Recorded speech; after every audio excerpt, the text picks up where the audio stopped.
Okay, this is Quasi Persona, and I have returned, but I've come with some knowledge that is way too valuable for me not to pass on to others. This is valuable. So it's called the I am formula.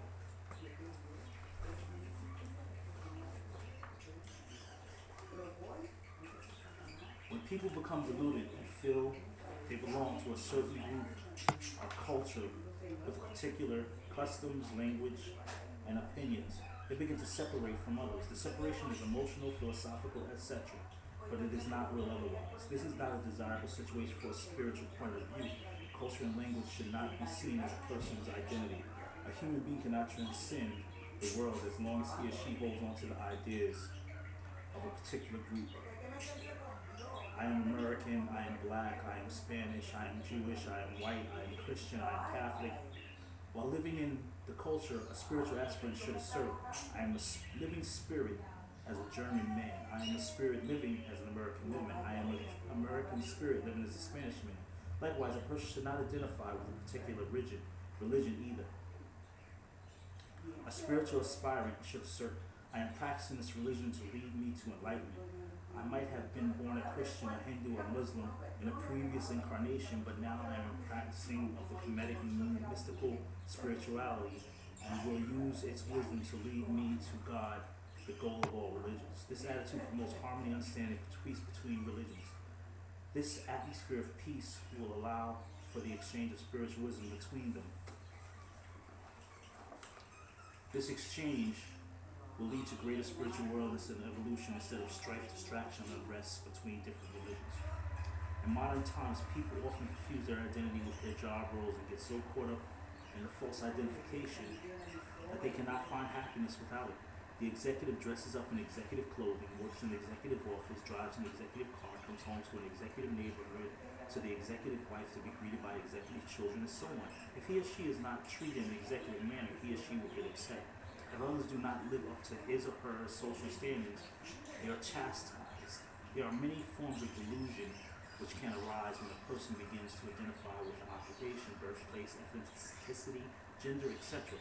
A person may feel, I am American and all other countries are primitive, or I was born in a city, I am sophisticated and not like you countries, or I am a man and I am strong, so women are inferior. The soul identified with the personality as a woman may feel, I cannot enjoy life unless I become a mother. As a result, she will proceed to get pregnant whether or not she is healthy, can financially take care of the child, or is at the stage in her life where she can handle the responsibilities. This happens because of ignorance, lack of will, and desire have deluded the mind, and the ability to reason has become impaired. Indoctrination with ideas like life is for having babies and becoming a mother, or the pressure from society with ideas like, if you don't get pregnant, you are not worth anything, hold sway in the weak and ignorant mind.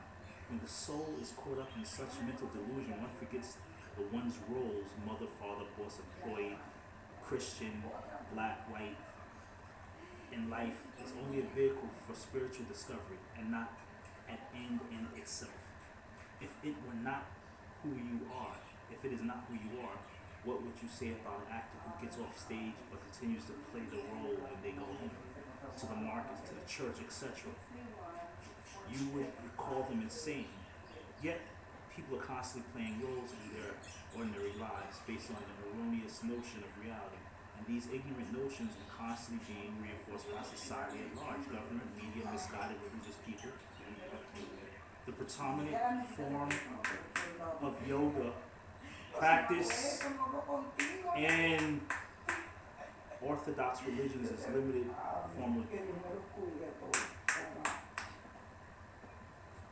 the devotion, while the predominant forms of yoga practice in mystical religions is a combination of gnosis and international wisdom and devotion. Orthodox religion is limited because it takes a person only part way in realizations of the objective of devotion and spiritual practice.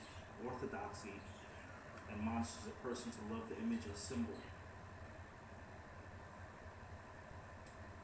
as opposed to promoting an awareness of God as an internal experience. For example, Gnostic Christianity not only admonishes a person to love Jesus and God and follow their example, but also leads a person to allow their devotion to reach full expression.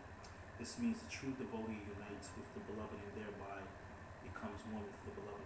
This is the true meaning of Jesus' statement, I and the Father are one, and know ye not that ye are gods. The Orthodox Church would consider it blasphemous for a Christian to say, I am God, but yogic mystics, religions such as the Kemetic religion, would consider any statement to the contrary as a misunderstanding of a higher truth and the reinforcement of spiritual ignorance.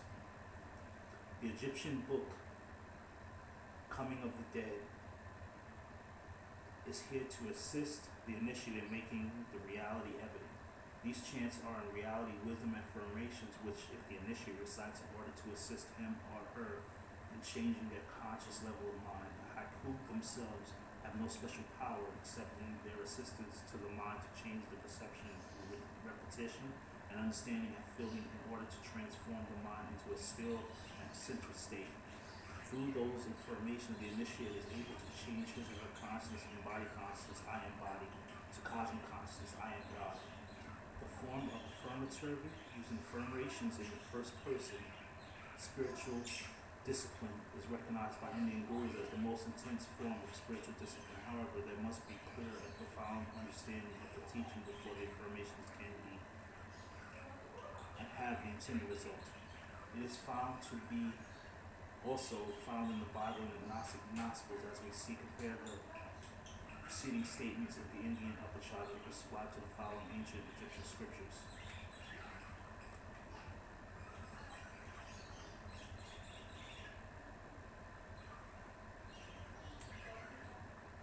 On God is everywhere and in all things, Deuteronomy 4:7. On the name of God, I am that I am, Exodus 3:14. And Jesus spake of his own origin, I and the Father are one, John 10:30. When the self develops identification with the limited body, it assumes the form of egoism, which is expressed in this manner. I am this body, I am this mortal individual. This egoism is the true root of all evil. Pride, vanity, deceit, narcissism, vainglory, superiority, insolence, presumption, arrogance, disdain, haughtiness, hauteur, loftiness, selfishness, lordliness, superciliousness, etc., represents various forms of intensification of the ego. Through the intensification of body consciousness and through the pursuit of selfish acts in the hopes of fulfilling personal desires, the ego idea of the self becomes inflated. The mind is more and more intensely turned towards the individual self, the body in the world of fulfillment, rather than toward the transcendental self and the spirit within. The characteristics mentioned above are considered to be demonic or satanic forms of behavior. On the other hand, selflessness, service, charity, inward possessions, renunciation represent saintly and virtuous qualities which lead to divine because they cause effacement of the ego. The effacement leaves the soul free of the troubles, needs, concerns, and sufferings of the ego self and gives rise to the Christ self. It is the ego-body consciousness idea of self which produces the major obstacles to spiritual evolution. It is the very problem that mysticalism and the ceremony of Christian ecumenic Eucharist are direct to solve.